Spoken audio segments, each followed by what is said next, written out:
നമസ്കാരം. STV വാർത്തകളിലേക്ക് സ്വാഗതം. പ്രധാന വാർത്തകൾ. സ്വകാര്യ ബസ് തൊഴിലാളികൾ ഞായറാഴ്ച അർദ്ധരാത്രി മുതൽ അനിശ്ചിതകാല പണിമുടക്ക് ആരംഭിക്കും.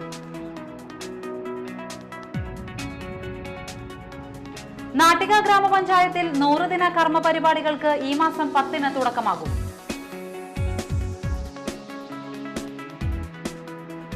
AISF നാട്ടിക മണ്ഡലം സമ്മേളനം ആലപ്പാട് നടന്നു. വാർത്തകൾ വിശദമായി.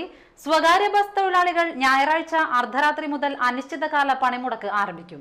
ശമ്പളത്തിന്റെ 50% ഇടക്കാലാശ്വാസം നൽകുക, യാത്രക്കാരുടെ കയ്യേറ്റവും ഉദ്യോഗസ്ഥരുടെയും പോലീസിന്റെയും പീഡനവും അവസാനിപ്പിക്കാൻ നിയമം കൊണ്ടുവരിക, ജോലി സമയം ഏകീകരിക്കുക, ക്ഷേമനിധി അപാകത പരിഹരിക്കുക തുടങ്ങിയ ആവശ്യങ്ങൾ ഉന്നയിച്ചാണ് സമരം.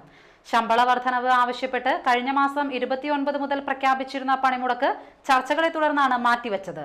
കഴിഞ്ഞ മാസം 19-നും 27-നും തൊഴിൽ മന്ത്രിയുടെയും ലേബർ കമ്മീഷണറുടെയും സാന്നിധ്യത്തിൽ നടത്തിയ ചർച്ചകൾ പരാജയപ്പെട്ടിരുന്നു. ശനിയാഴ്ച ലേബർ കമ്മീഷണറുടെ സാന്നിധ്യത്തിൽ കൊച്ചിയിൽ നടന്ന ചർച്ചയും പരാജയപ്പെട്ടതോടെയാണ് തൊഴിലാളികൾ അനിശ്ചിതകാല സമരത്തിലേക്ക് നീങ്ങിയത്. നാട്ടിക ഗ്രാമപഞ്ചായത്തിൽ 100 ദിന കർമ്മ പരിപാടികൾക്ക് ഈ മാസം 10-ന് തുടക്കമാകും. നാട്ടികയിൽ ക്ലീൻ വില്ലേജ്, തൃപ്രയാറിൽ ട്രാഫിക് സിഗ്നൽ, തൃപ്രയാർ സെന്ററിൽ ക്ലോക്ക് ടവർ സ്ഥാപിക്കൽ, സമ്പൂർണ്ണ കമ്പ്യൂട്ടർ സാക്ഷരതാ ഗ്രാമ പദ്ധതി, വാഹനാപകടം സംഭവിക്കുന്ന പാവപ്പെട്ടവർക്ക് 2000 രൂപ അടിയന്തര സഹായം നൽകൽ തുടങ്ങി നിരവധി പദ്ധതികൾക്ക് അംഗീകാരമായിട്ടുണ്ട്. കൃഷിയെ പ്രോത്സാഹിപ്പിക്കാൻ ഒരു വാർഡിൽ ഒരു വിള, ആശ്രിതരില്ലാത്തവർക്ക് പൊതുഭവനവും ഭക്ഷണവും, സമ്പൂർണ്ണ രക്തസാക്ഷരത, പ്രൊഫഷണൽ കോഴ്സുകൾക്ക് കുട്ടികൾക്ക് സ്കോളർഷിപ്പ്, പൊതുകുളങ്ങൾ വൃത്തിയാക്കിയുള്ള മത്സ്യകൃഷി, വനിതകൾക്ക് ഓട്ടോറിക്ഷ, ഡ്രൈവിംഗ് പരിശീലനവും ധനസഹായവും, grand Nattika shopping festival, Triprayar സെന്ററിൽ ടോയ്ലറ്റ് സൗകര്യം തുടങ്ങിയവ 3 വർഷം കൊണ്ട് പൂർത്തീകരിക്കും. നിർധനരുടെ വീടുകളിൽ മരണം സംഭവിച്ചാൽ 1000 രൂപ അടിയന്തിരമായി അനുവദിക്കും. ദേശീയപാതയിൽ തൃപ്രയാറിൽ ലൈറ്റോടുകൂടിയ സ്ലൈഡർ സ്ഥാപിക്കൽ, ക്ഷീര കർഷകർക്ക് സഞ്ചരിക്കുന്ന കറവയന്ത്രം തുടങ്ങിയവയും 100 ദിന കർമ്മ പരിപാടികളിൽ ഉൾപ്പെടുത്തിയിട്ടുണ്ട്. ഗ്രാമപഞ്ചായത്ത് ഹാളിൽ ചേർന്ന യോഗത്തിൽ അനിൽ പുളിക്കൻ അധ്യക്ഷനായി. 50 ആണ്ടിന്റെ കാത്തിരിപ്പിന് ശേഷം സ്വന്തം വീടുകളിലേക്ക് വഴി ലഭിച്ചത് നാട്ടുകാർ ആഘോഷമാക്കി. പെരിഞ്ഞനം 3 പീടിക തെക്ക് ഭാഗത്ത് യൂസഫ് റോഡിനും കപ്പൽ പള്ളിക്കുമിടയിൽ താമസിക്കുന്ന 15ഓളം കുടുംബങ്ങൾക്കാണ് സ്വന്തമായി പ്രധാന റോഡിലേക്ക് വഴിയായത്. വടക്ക് കിഴക്ക് ഭാഗങ്ങളിൽ റോഡുകളുണ്ടെങ്കിലും ഇവിടേക്കെത്താൻ അന്യരുടെ പറമ്പുകളാണ് ഇവർ ആശ്രയിച്ചിരുന്നത്. രോഗികളെയും മറ്റും കസേരയിലിരുത്തി ചുമന്നുകൊണ്ടാണ് റോഡിൽ എത്തിച്ചിരുന്നത്. പതിറ്റാണ്ടുകളായി നിരവധി മതരാഷ്ട്രീയ നേതാക്കളും പഞ്ചായത്ത് അധികൃതരും പൊതു റോഡിലേക്ക് തുറക്കുന്ന വഴിക്കായി ശ്രമിച്ചിരുന്നെങ്കിലും വിജയിച്ചില്ല. എന്നാൽ ഈയിടെ യൂസഫ് റോഡിന് സമീപം ഭൂമി വാങ്ങിയ സ്വകാര്യ വ്യക്തി വഴി വിട്ടുകൊടുക്കാൻ തയ്യാറായതോടെ നാട്ടുകാർ ഒറ്റക്കെട്ടായി രംഗത്ത് വരികയായിരുന്നു. 10 അടി വഴിക്കായി എല്ലാവരും ഭൂമി വിട്ടുകൊടുത്തതോടെയാണ് പ്രധാന റോഡിലേക്ക് വഴി തുറന്നത്. Perinjanam panchayat vice president NK Abdul Nasar നാടമുറിച്ച് വഴിയുടെ ഉദ്ഘാടനം നിർവഹിച്ചു. നടക്കുന്ന സംഭവങ്ങൾ എന്താണെന്നറിയാതെ, കണ്ണു കാണാതെ, കാഴ്ചയില്ലാതെ നടക്കുന്ന ഒരു മനുഷ്യന് കാഴ്ച തിരിച്ചു കിട്ടുമ്പോൾ ഉണ്ടാകുന്ന ഒരവസ്ഥയിലാണ് ഈ പ്രദേശത്തെ ജനങ്ങൾ. കാരണം വളരെ വർഷങ്ങളായി ഒരു വഴിക്ക് വേണ്ടി ശ്രമം ആരംഭിച്ചിട്ടുണ്ട്. എൻ്റെ ഓർമ്മ വെച്ച് നോക്കുമ്പോൾ അതിൽ കുട്ടിക്കാലം മുതൽ ഈ വഴിയുടെ പ്രശ്നവുമായിട്ട് ഈ പ്രദേശത്തുള്ള ആളുകൾ, ഈ പ്രദേശത്തും ഈ പരിസര ഭാഗത്തും ഒക്കെ തന്നെ ഒരു വഴിക്ക് വേണ്ടി പല കാലങ്ങളായിട്ട് ശ്രമം പല ആളുകളുടെയും മുമ്പിൽ രാഷ്ട്രീയ പ്രവർത്തകരായാലും സാമൂഹ്യ പ്രവർത്തകരായാലും മാറി മാറി വരുന്ന പഞ്ചായത്ത് പ്രസിഡന്റുമാരായാലും MLA-മാരായാലും അല്ലെങ്കിൽ അങ്ങനെയുള്ള വിവിധ ആളുകൾ ആരെക്കൊണ്ട് പറയിപ്പിച്ചാലാണ് കിട്ടുക എന്ന രീതിയിൽ പല വാതിലുകളും മുട്ടി ഒരു വഴിക്ക് വേണ്ടി ശ്രമം ആരംഭിച്ചിട്ടുണ്ട്. പഞ്ചായത്ത് പ്രസിഡന്റ് ബൃന്ദ പ്രേംദാസ് അടക്കം നിരവധി പേർ ആശംസകൾ നേർന്നു. റോഡ് വരിക എന്ന് പറയുന്നത് തന്നെ നമുക്കറിയാം, ആ പ്രദേശത്തിന്റെ മൊത്തം വികസനമാണ് അതിലൂടെ വരുന്നത്.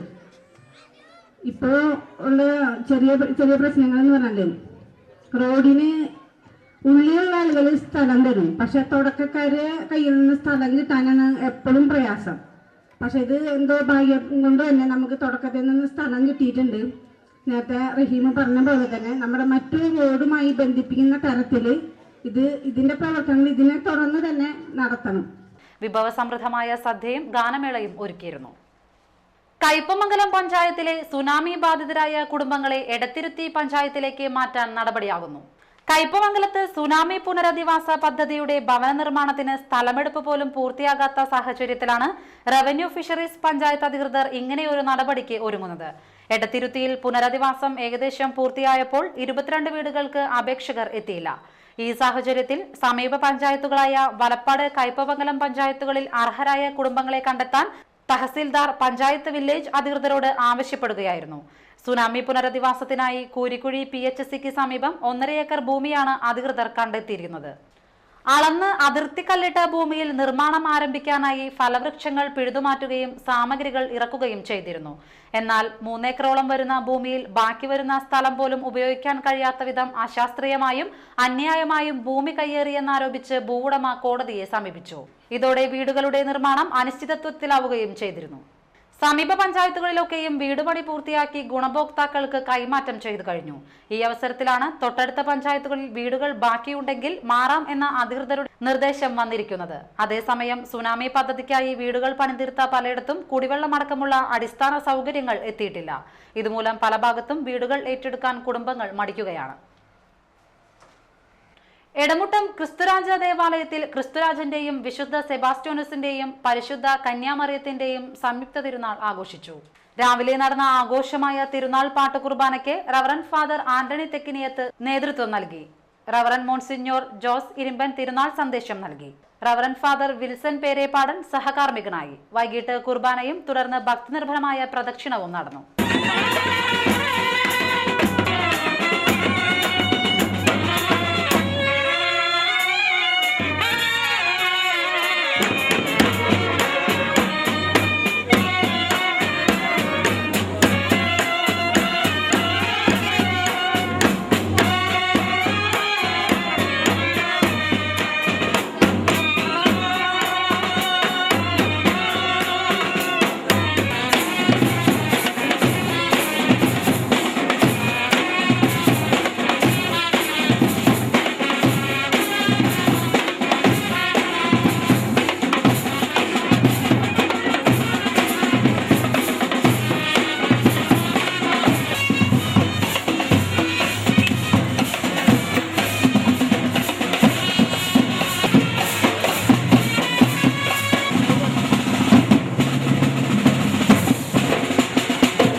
കൊടുങ്ങല്ലൂർ പുല്ലൂറ്റ് നാരായണമംഗലത്ത് സ്വകാര്യ ബസ്സിൽ നിന്നും തെറിച്ചു വീണ യാത്രക്കാരന് ഗുരുതര പരിക്കേറ്റു.